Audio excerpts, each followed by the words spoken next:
Tiga kisah tentang wanita penghuni surga. Kisah yang pertama, seorang wanita datang menemui Rasulullah membawa anaknya. Ia berkata, "Wahai Rasulullah, anakku ini sakit dan aku takut kehilangannya. Sungguh, aku telah kehilangan ketiga anakku sebelumnya."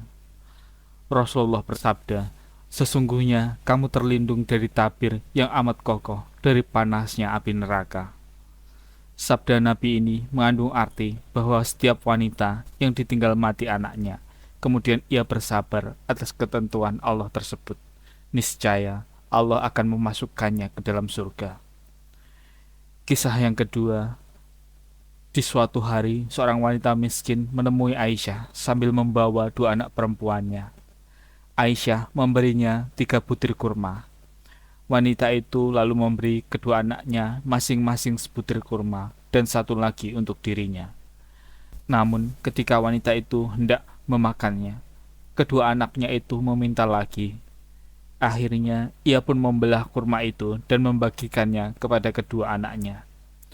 Melihat pemandangan tersebut, Aisyah merasa takjub dan mengagumi wanita tersebut.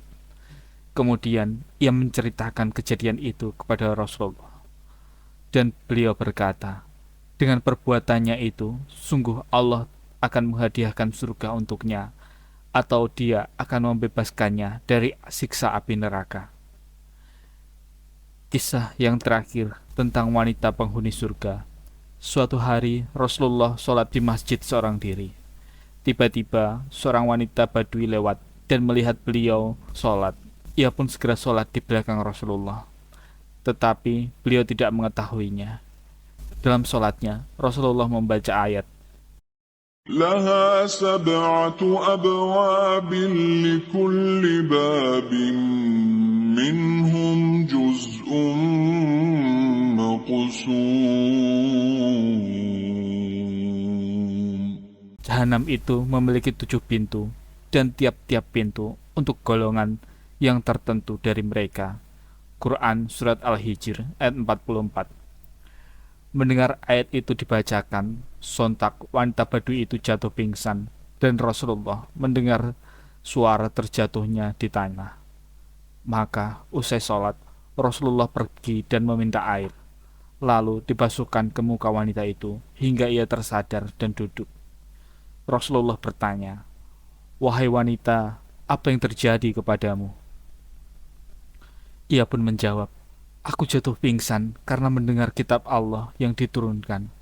Apakah masing-masing anggota tubuhku ini akan disiksa di salah satu pintu itu? Bahkan tiap-tiap pintu telah ditetapkan untuk golongan tertentu dari mereka. Penghuni tiap-tiap pintu disiksa berdasarkan amal mereka."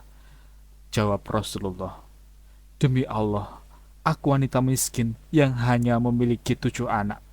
Aku mempersaksikan kepadamu, wahai Rasulullah, bahwa masing-masing mereka yang ada di tiap pintu-pintu neraka jahanam dapat mengharap wajah Allah Ta'ala." Jibril turun menemui Rasulullah dan berkata, "Wahai Rasulullah, berilah kabar gembira kepada wanita Badui itu, karena Allah telah mengampuninya dan mengharamkan pintu-pintu jahanam serta membukakan pintu surga untuknya."